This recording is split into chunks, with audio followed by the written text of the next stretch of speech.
हाँ जी बेटा, very good morning to all of you. हाँ जी बेटा, today we will discuss about topic problem of deficient demand and excess demand part 2। हाँ जी बेटा, जो पार्ट 1 वीडियोस थी हमने ऑलरेडी इस पर डिस्कस कर लिया हुआ है कि डेफिशिएंट डिमांड क्या होती है। ठीक है, डेफिशिएंट डिमांड की ग्राफ में रिप्रेजेंटेशन डायग्राम देख ली है। ठीक है, एक्सेस डिमांड क्या होती है। ठीक है, उसका inflationary gap, deflationary gap already discuss कर लिया हुआ है। ठीक है, आज बेटा हम टॉपिक डिस्कस कर रहे हैं measure to correct deficient and physical demand. ठीक है, हाँ जी बेटा, measure to correct deficient and excess demand physical and monetary policy. हाँ जी बेटा, देखो गवर्नमेंट के अकॉर्डिंग की है डेफिशिएंट डिमांड एंड जो साड़ी एक्सेस डिमांड है उसਨੂੰ कंट्रोल करने लिए गवर्नमेंट ने की है पॉलिसीज़ ਨੂੰ इंप्लीमेंट किया गया। ठीक है, 2 टाइप्स की पॉलिसीज है, monetary policy and physical policy. ठीक है, एंड दोनों ही पॉलिसीज रिलेटेड है गवर्नमेंट की बजटरी पॉलिसी के नाल। ठीक है, दोनों से ही हम एक्सेस डिमांड और डेफिशिएंट डिमांड पर कंट्रोल करेंगे। ठीक है, जिस पे पहले नंबर पर आता है फिजिकल पॉलिसी, फिजिकल मेजर्स। ठीक है, हाँ जी बेटा, fiscal policy refers to the revenue and expenditure policy of the government. It is also called budgetary policy of the government. It focuses on stability of the economy by correcting the situation of excess demand and deficient demand. ठीक है, हाँ जी बेटा, जो physical policy होती है government की, this is now related to revenue and expenditures. Means हमने कितने रेवेन्यू जनरेट किया है इकोनॉमी में और कितने एक्सपेंडिचर हो गए, that is now physical policy. हाँ जी क्लास, फिजिकल पॉलिसी को हम budgetary policy of the government भी आखते हैं।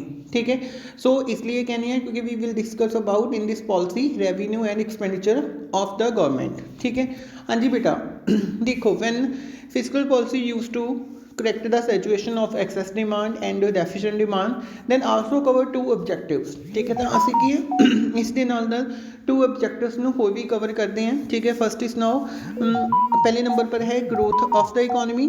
ठीक है, और नंबर 2 पर है this is now stability of the economy. ठीक है, हाँ जी बेटा, जिस तरह ਅਸੀਂ ਰੈਵਨਿਊ ਐਂਡ ਐਕਸਪੈਂਡੀਚਰ ਨੂੰ ਡਿਸਕਸ ਕਰਦੇ ਹਾਂ ਇਨ ਦਿਸ ਪਾਲਿਸੀ ਦੇ ਵਿੱਚ, ਤਾਂ ਸਾਨੂੰ ਪਤਾ ਲੱਗਦਾ ਕਿ ਰੈਵਨਿਊ ਐਂਡ ਐਕਸਪੈਂਡੀਚਰ ਤੋਂ ਸਾਡੀ ਗਰੋਥ ਕਿੰਨੀ ਹੋ ਰਹੀ ਹੈ। ਠੀਕ ਹੈ, ਸਾਡੀ ਇਕਨੋਮੀ ਕਿੰਨਾ ग्रो कर रही है। ठीक है, नंबर 2 ਤੇ स्टेबिलिटी, ਅਸੀਂ बैलेंसिस की स्टेबिलिटी दे रहे हैं कि इकोनॉमी ਵਿੱਚ रेवेन्यू एक्सपेंडिचर के अकॉर्डिंग की बैलेंस मेंटेन हो रहा है। ठीक है, क्या हमारी इकोनॉमी में इक्विलिब्रियम की सिचुएशन अराइज हो रही है।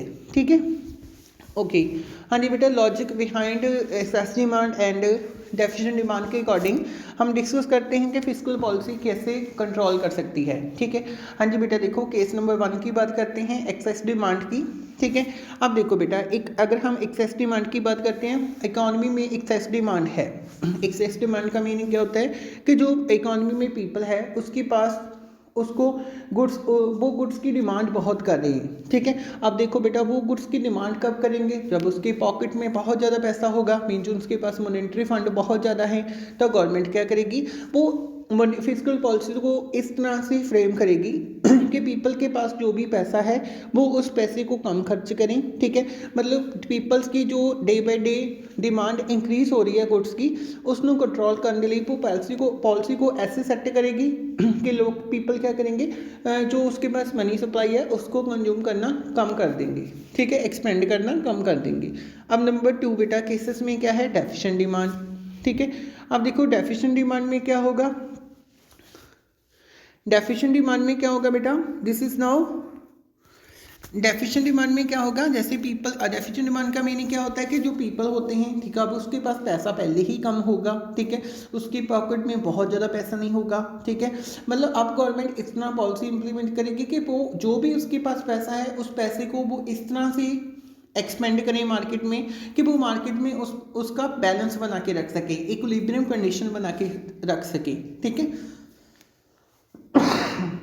सॉरी बच्चे, so this way this is called physical policy. ठीक है, हाँ जी बेटा, इसकी बात आता है components of physical policy and the way they are used. हाँ जी बेटा, हमने देखना है कि अब गवर्नमेंट पॉलिसी, जो गवर्नमेंट के द्वारा पॉलिसीज बनाई गई है नंबर 1 पर फिजिकल पॉलिसी, उस पॉलिसी के अकॉर्डिंग हम कैसे, उसके कौन कौन से कंपोनेंट्स हैं जहाँ हम किस वे के साथ excess demand and deficient demand को कंट्रोल कर सकते हैं। ठीक है, उसमें से बेटा नंबर 1 पर आता है गवर्नमेंट एक्सपेंडिचर्स। ठीक है, अब देखो बेटा, गवर्नमेंट एक्सपेंडिचर क्या होते हैं, गवर्नमेंट एक्सपेंडिचर वो एक्सपेंडिचर होते हैं जो गवर्नमेंट के पब्लिक के वेलफेयर के लिए यूज़ करती है। ठीक है, डिफरेंट वे के साथ वो यूटिलाइज करती है अपने एक्सपेंडिचर को to provide the service to public, ठीक है। जैसे नंबर 1 पर expenditure on public work programme, पहले नंबर पर पब्लिक वर्क प्रोग्राम इंप्लीमेंट करने के लिए like construction of roads, dams, bridge etcetera, ठीक है।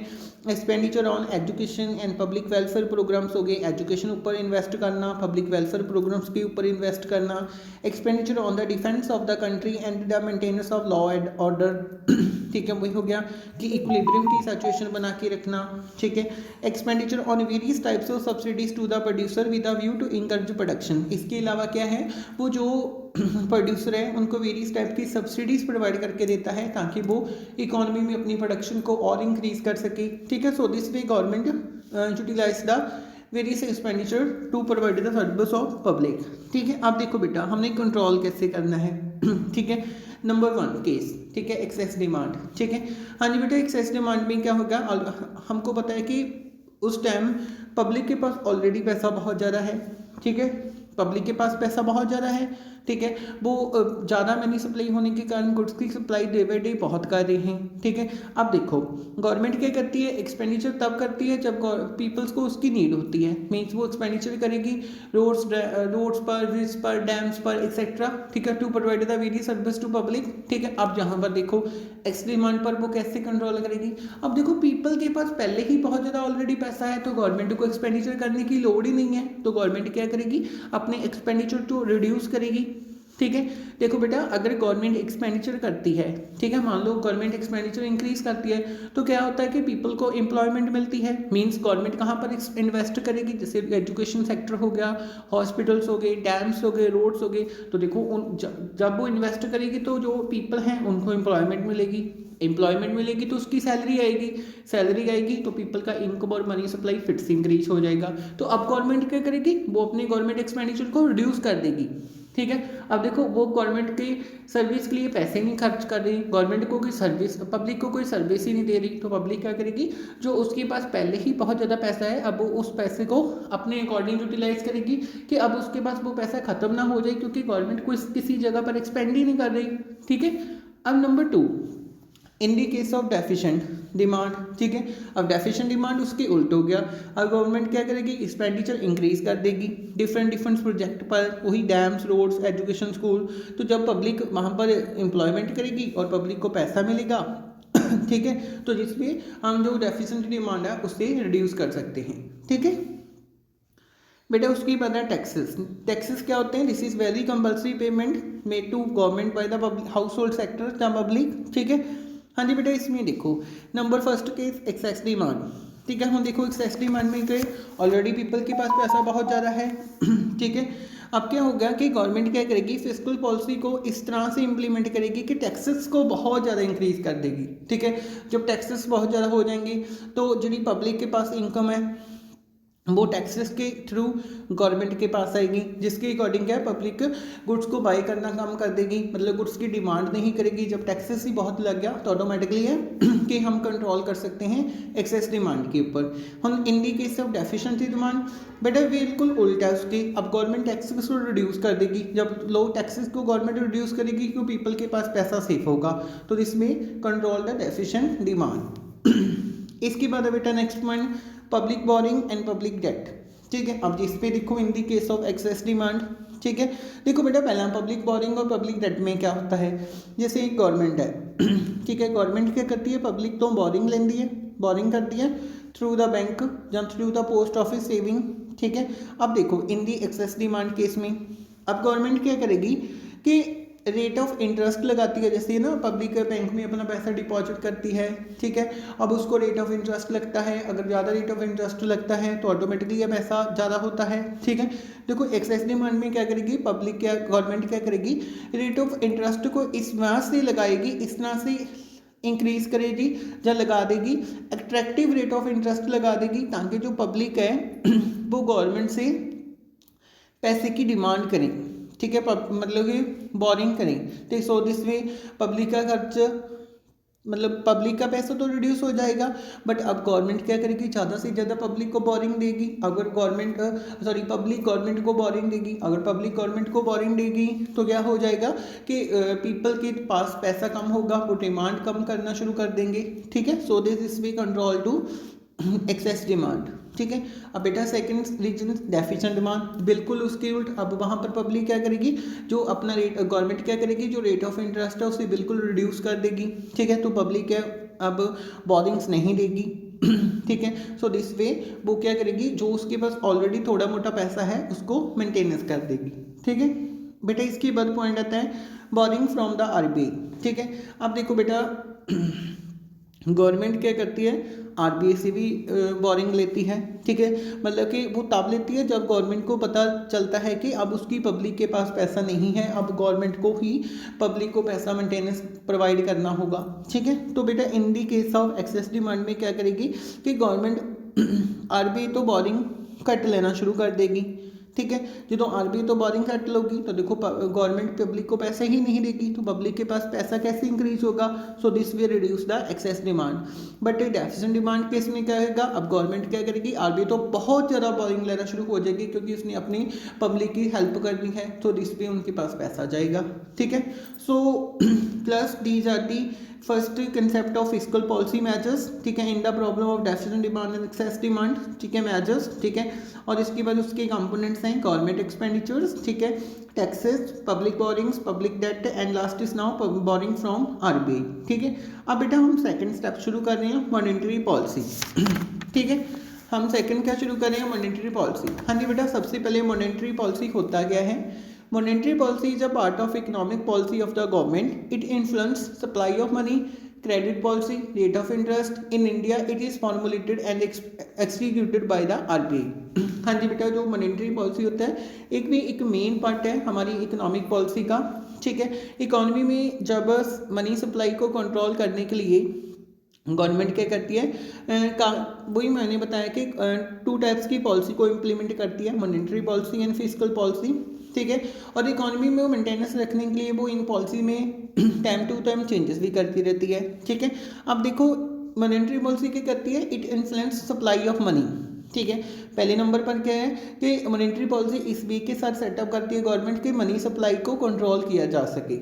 ठीक है, number 2 credit policy, rate of interest. ठीक है, उसके बाद क्या है, क्रेडिट पॉलिसी को कैसे मेंटेनेंस करेगी मॉनेटरी पॉलिसी। ठीक है, इट्स मीन्स क्या होता है कि कंट्री के जो कमर्शियल बैंक है, ठीक है, वो ये चेक करेंगे, देखेंगे कि जनरल पब्लिक को वो कितना लोन दे रहे हैं। ठीक है, किस रेट में लोन ले रहे हैं। ठीक है, वो सब कुछ कौन डिसाइड करेगा, मॉनेटरी पॉलिसी। ठीक है, विद द थ्रू आरबीआई। ठीक है, सो दिस वे बेटा जो मॉनेटरी पॉलिसी है इसका मेन काम क्या होता है, मनी सप्लाई को कंट्रोल करना। ठीक है, अब देखो बेटा इसके बाद आता है application of the money instrument to correct the situation of excess demand. ठीक है, अब देखो कौन कौन सी एप्लीकेशन होगी हमने वो डिस्कस करनी है।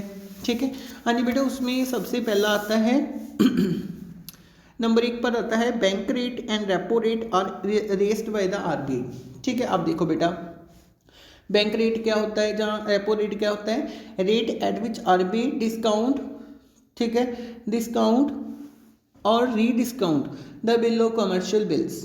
ठीक है, हाँ जी बेटा, देखो आरबीआई वो रेट प्रोवाइड करती है, मतलब कि इसमें क्या होता है कि बैंक रेट वो रेट होता है जिसपे आरबीआई क्या है, जो शॉर्ट टर्म लोन्स होते हैं वो बैंक्स को प्रोवाइड करती है। ठीक है, अब आरबीआई एक ऐसा रेट सेट करती है जिस रेट के अकॉर्डिंग आरबीआई क्या है, कमर्शियल बैंक को शॉर्ट टर्म लोन प्रोवाइड करेगी। ठीक है, this is now bank rate और रेपो रेट। ठीक है, अब देखो बेटा हमने यहाँ पर भी टू मतलब कि केसेस करने हैं। फर्स्ट केस क्या है, एक्सेस डिमांड, और दूसरा है डेफिशिएंट डिमांड। ठीक है, अब देखो बेटा एक्सेस डिमांड में क्या होगा कि अब देखो आरबीआई ने एक ऐसा रेट डिसाइड किया जिसके अकॉर्डिंग वो कमर्शियल बैंक को पैसा जहाँ शॉर्ट टर्म लोन प्रोवाइड करेगी। अब देखो बेटा हमें जहाँ भी पता है कि एक्सेस डिमांड में पब्लिक के पास पैसा बहुत ज़्यादा है। ठीक है, तो अब क्या करेगी बेटा, एक्सेस डिमांड में आरबीआई क्या करेगी, जो कॉस्ट ऑफ बोरिंग है, ठीक है, बोरिंग लेने की जो कॉस्ट है वो बहुत ज़्यादा इंक्रीज कर देगी। ठीक है, इंक्रीज करने के बिहाफ पर क्या है कि जो लोन्स हैं, ठीक है, उन्होंने ऊपर जो रेट ऑफ इंटरेस्ट है, ठीक है, वो भी उनको पे बहुत ज़्यादा करना पड़ेगा। तो सो दिस वे पीपल क्या करेंगे, लोन ही लेना बंद कर देंगे। अब उसके पास लोन ही नहीं होगा तो उनकी जो एक्सेस डिमांड है वो कैसे इंक्रीज होगी, ठीक है। सेकंड केस पर क्या है, डेफिशिएंट डिमांड। अब इसके ये बिल्कुल उसके उल्टा है बेटा, इसमें करेगी कि आरबीआई कॉस्ट ऑफ बोरिंग को रिड्यूस करना शुरू कर देगी, मीन उस पर रेट ऑफ इंटरेस्ट कम करना शुरू कर देगी, तो लोन के पीपल क्या करेंगे, अब लोन लेना शुरू कर देंगे अपनी नीड्स को सेटिस्फाई करने के लिए। So this way maintains to deficient demand, ठीक है। इसके बाद नंबर 2 पर आता है बेटा, reverse repo rate is raised by RBI, ठीक है। हम देखो रिवर्स रेपो रेट क्या होता है बेटा, एक ऐसा रेट होता है जिस पे आरबीआई एक्सेप्ट करती है डिपॉजिट फ्रॉम कमर्शियल बैंक, ठीक है। मींस डिपॉजिट का मतलब क्या है कि आरबीआई कितना इंटरेस्ट पे करती है कमर्शियल बैंक को, ठीक है। देखो बेटा कमर्शियल बैंक क्या है, अपने पैसे को आरबीआई में इशू करती है, एक्सेप्ट करती है। क्यों करती है, क्योंकि उसके बदले आरबीआई उनको क्या high rate of interest provide करती है, ठीक है। अब in the case of excess demand में क्या है बेटा, व्हेन आरबीआई देखो रिवर्स रेपो रेट में अगर वो इंटरेस्ट रेट को बहुत ज़्यादा इंक्रीज करेगी, ठीक है, तो क्या ज़्यादा आरबीआई कमर्शियल बैंक क्या है आरबीआई में ज़्यादा तो ज़्यादा अपने डिपॉजिट्स इश्यू करवाना शुरू कर देंगे, ठीक है। अब देखो एक्सेस डिमांड में क्या होगा कि जो आरबीआई है वो रिवर्स रेपो रेट को क्या कर देगी इंक्रीज कर देगी, ठीक है। सॉरी बेटा, अगर आरबीआई रेपो रेट पर बहुत ज़्यादा रेट ऑफ इंटरेस्ट लगाती है, ठीक है, तो जो कमर्शियल बैंक है वो आरबीआई के पास अपना पैसा इशू करवाना ही बंद कर देंगे, ठीक है। तो दिस कंडीशन एक्सेस डिमांड में क्या होगा कि वो रिवर्स रेपो रेट पर बहुत ज़्यादा इंटरेस्ट लगा देती है, जिसके अकॉर्डिंग जो आरबीआई कोल पैसा कटेगा, ठीक है, जिस दिन अलग पीपल के कोल भी पैसा नहीं होगा, मतलब कमर्शियल बैंक आगे पीपल को कोई भी पैसा डिस्ट्रीब्यूट नहीं कर पाएगी। सो जिस पे पीपल की जो एग्रीगेट डिमांड है वो कम होना शुरू कर देगी, ठीक है। अब डेफिशिएंट डिमांड में क्या है बेटा, उसमें क्या है रिवर्स रेपो रेट को डिक्रीज कर देगी, जिसकी वजह से जो कमर्शियल बैंक है वो डिपॉजिट नहीं जमा करेंगे, ठीक है। आरबीआई नो जब उसका डिक्रीज ही हो गया तो इस कंडीशन में क्या है वो क्या करेंगे अपने पास ही पैसा रखेंगे, चलो कमर्शियल आरबीआई ही इंटरेस्ट रेट इंक्रीज नहीं कर रही, ठीक है। तो जिस वजह से क्या है कि लोगों को वो लोन देना बंद कर देगी, ठीक है, मतलब थोड़ा देना शुरू कर देगी, तो ऑटोमेटिकली डेफिशिएंट डिमांड रिड्यूस हो जाएगी, ठीक है।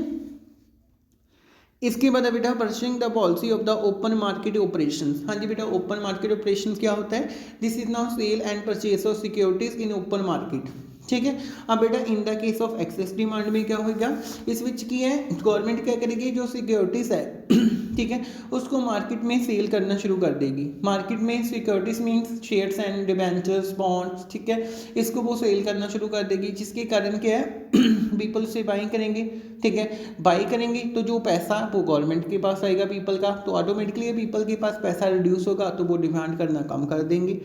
अब डिमांड डेफिशिएंट डिमांड में इसकी उल्टा है, अब वहाँ पर उसने सेल की थी, अब वो सिक्योरिटीज़ को बाई करना शुरू कर देगी in the form of cash, ठीक है। अब देखो पब्लिक उसे सेल करेगी, आरबीआई उससे बाई करेगी बैंक, ठीक है, तो ऑटोमेटिकली पब्लिक के पास पैसा आएगा, ठीक है। बेटा इसके बाद है CRR is raise to the lower credit creation, ठीक है। हाँ बेटा CRR क्या होती है, एक आरबीआई के द्वारा फिक्स रेशो होती है, जिसके अकॉर्डिंग कमर्शियल बैंक आरबीआई को डिपॉजिट्स का एक पार्ट, ठीक है, एज अ सिक्योरिटी या रिजर्व रख दिया है, ठीक है। अब देखो बेटा एक्सेस डिमांड में क्या है कि CRR इंक्रीज कर देगी, ठीक है, जिसके अकॉर्डिंग क्या है डिस्ट्रीब्यूट करने लिए उसको मतलब किसी भी बैंक के पास इतना पैसा नहीं होगा, तो पीपल के पास पैसा कम हो जाएगा, तो जिस तरह एग्रीगेट डिमांड गुड्स की डिमांड कम हो जाएगी। डेफिशिएंट डिमांड बिल्कुल बेटा उसकी उल्टा, वो डिक्रीज कर देगी। अब देखो जब उसने CRR डिक्रीज कर दिया तो पब्लिक को पैसा देगी और पब्लिक के पास पैसा आएगा, ठीक है। देन बेटा इसके बाद है SLR क्या होता है, this is no liquidity fund होते हैं जो कमर्शियल बैंक क्या है अपने कोल मेंटेनेंस रखती है, ठीक है। हाँ जी बेटा SLR एक्सेस डिमांड में वो इंक्रीज कर देगी, ठीक है, और डेफिशिएंट डिमांड में SLR डिक्रीज कर देगी, सेम एज CRR, ठीक है। इसके बाद आता है बेटा मार्जिनल रिक्वायरमेंट, ठीक है। मार्जिनल रिक्वायरमेंट होता है क्या होता है, अगर असी बैंक तो कोई लोन लेने हैं, ठीक है, तो बैंक क्या करेगी कुछ सिक्योरिटीज़ जमा करवाएगी उसके बदले साढ़े कोलों, ठीक है, जिमें कोई भी प्रॉपर्टी पेपर्स हो गए, गोल्ड हो गया, मतलब अगर असी बैंक तो कोई लोन लेना चाहते हैं, ठीक है। हम फॉर एग्जांपल देखो लोन किमें होएगा बेटा देखो जिमें असी फॉर एग्जांपल असी बैंक तो 12,000 रुपया कढ़ाना चाहते हैं, बट बैंक के विच साढ़े कोल सिर्फ 10,000 रुपये है, तो जो असी 2,000 रुपया एक्सट्रा कढ़ाना है तो उसके लिए की है असी बैंक तो पहला सानू कुछ ना कुछ डिपॉजिट करवाना पड़ेगा, उसके बदले बैंक साथों 12,000 रुपया पे करेगी। अब देखो बेटा एक्सेस डिमांड में कैसे होगा। अब गवर्नमेंट मार्जिन क्या करेगी, बहुत ज़्यादा इंक्रीज़ कर देगी, ठीक है, मतलब बहुत ज़्यादा मार्जिन रखेगी वो, ठीक है। तो जब वो बहुत ज़्यादा मार्जिन रखेगी तो ऑटोमेटिकली कि लोग बैंक से लोन लेना कम कर देंगे, ठीक है, जितना भी वो पैसा ले रही हैं तो उसके पास पैसा नहीं होगा तो ऑटोमेटिकली एक्सेस डिमांड कम हो जाएगी। डेफिसिट डिमांड उसकी उल्टा बेटा, अब क्या है वो मार्जिनल को रिड्यूस कर देंगे अपने को, ठीक है, अपने मार्जिन को रिड्यूस कर देंगे, लिबरल पॉलिसी बना देंगे जिसके अकॉर्डिंग जो पीपल्स हैं, ठीक है, वो मतलब बैंक से लोन ले सकते हैं, ठीक है। इसके बाद है बेटा मॉरल प्रेशर्स, ठीक है। Moral pressures mean RBI commercial bank ਨੂੰ मॉरली मतलब उसको थोड़ी सी एडवाइस दिंदी है, ठीक है, कि वो पैसा किस तरह से मतलब लोन दे पब्लिक को, ठीक है, मतलब कि जो आरबीआई के according directions and rules and regulations बनाई जाती है वो उनको मॉडली बेस से इम्प्लीमेंट मतलब अपनी जो रूल्स एंड रेगुलेशंस है वो बाकी कमर्शियल बैंक को इम्प्लीमेंट करवाना चाहती होती है, ठीक है। अब देखो इन the case of excess demand में क्या होगा इसमें क्या होगा कि आरबीआई के अकॉर्डिंग जितनी भी रूल्स एंड रेगुलेशन पॉलिसीज बनी हुई है वो क्या स्ट्रिक्टली पीपल पब्लिक के ऊपर मतलब अप्लाई करना शुरू करवाएगी। अब देखो अगर वो पॉलिसी स्ट्रिक्टली अप्लाई होना शुरू कर गई तो जो रेट ऑफ इंटरेस्ट है, ठीक है, लोन देने के बदले वो बहुत ज़्यादा हो जाएगा, तो पब्लिक क्या करेगी, अब उनसे पैसा लेना बंद कर देगी, तो ऑटोमेटिकली पब्लिक पर जो डिमांड है वो कम करना शुरू कर देंगे। बट डेफिसिट डिमांड में क्या होगा कि वो एक लिबरल पॉलिसी बनाएंगे, मतलब इतने ज़्यादा रूल्स एंड रेगुलेशन को स्ट्रिक्ट नहीं करेंगे, पब्लिक वहाँ से लोन लेगी और अपनी जो रिक्वायरमेंट्स है वो फुलफिल करेगी, ठीक है। इसके बाद है बेटा क्रेडिट राशनिंग, ठीक है। हाँ जी, क्रेडिट राशनिंग की होता बेटा इसमें क्या होता है कि एक लिमिट फिक्स की जाती है, ठीक है, एग्रीकल्चर सेक्टर हो गए, जैसे इंडस्ट्री होगी, आईटी सेक्टर्स हो गए, उस पर जी गवर्नमेंट है जहाँ आरबीआई है ठीक है, वो मतलब कि फिक्स कर देती है एक लिमिट, ठीक है, कि आरबीआई वालों ਜਾਂ कमर्शियल बैंक वालों इन्होंने सैक्टर्स ਨੂੰ ਕਿਵੇਂ लोन प्रोवाइड करना है, ठीक है। तो बेटा एक्सेस डिमांड में क्या होगा, सेम एज मॉरल प्रेशर्स, ठीक है, वो स्ट्रिक्टली रूल्स एंड रेगुलेशन को फॉलो करेगी, जिसके अकॉर्डिंग वो एक लिमिट सेट करेगी कि एग्रीकल्चर सेक्टर को कितना क्रेडिट कोटा देना है, इंडस्ट्रियल सेक्टर को कितना देना है, मतलब जो उसका क्रेडिट कोटा होता है वो फिक्स कर देगी, ठीक है। सो दिस भी जब तीनों सेक्टर के पास कोई पैसा नहीं जाएगा तो पब्लिक के पास पैसा नहीं होगा तो वो डिमांड करना कम कर देंगे, और डेफिसिट डिमांड के में क्या है वो स्ट्रिक्टली फॉलो नहीं करेगी, वो लिबरल पॉलिसी बनाएगी, ठीक है। So class in this way we discuss about monetary policy क्या होती है और मॉनेटरी पॉलिसी कैसे रिड्यूस करती है जो हमारी डेफिसिट डिमांड है और एक्सेस डिमांड है, ठीक है। ओके बेटा, लास्ट पे आता है मॉनेटरी पॉलिसी और फिस्कल पॉलिसी क्या होती है। Monetary policy it is the policy of correcting excess और deficient demand in the economy by controlling the supply of money credit. वही मैंने बताया कि monetary policy this is related to supply of credit के ऊपर, और fiscal policy this is related to managing revenue and expenditure of the government, ठीक है। It is pursued by the central bank of country. हाँ जी बेटा, monetary policy को कौन इंप्लीमेंट करता है, central bank of the country, for example in India RBI, ठीक है। और फिस्कल पॉलिसी को कौन इंप्लीमेंट करता है, दिस इज नाउ गवर्नमेंट, ठीक है, ऑफ द कंट्री। हाँ जी बेटा, टूल्स कौन कौन से मॉनेटरी पॉलिसी के, जैसे बैंक रेट हो गया, रेपो रेट हो गया, रिवर्स रेपो रेट हो गया, open market operation, cash reserve ratio, statutory liquidity ratio, marginal requirement, moral situations and credit rationing, ठीक है। और बेटा उसमें टूल्स कौन से हैं, एक्सपेंडिचर हो गई, टैक्सेस हो गई, पब्लिक बोरिंग्स हो गया, and public from the central bank, boring from the central bank, जो कि ऑलरेडी हमने इसकी मेजरमेंट में डिस्कस कर लिए। So this way class this topic is completed, ठीक है, एक problem of excess demand and deficit demand. I hope this video आपको समझ आ गई होगी। Thank you so much. Please class इस वीडियो को लाइक करो, शेयर करो, सब्सक्राइब करो। Thank you.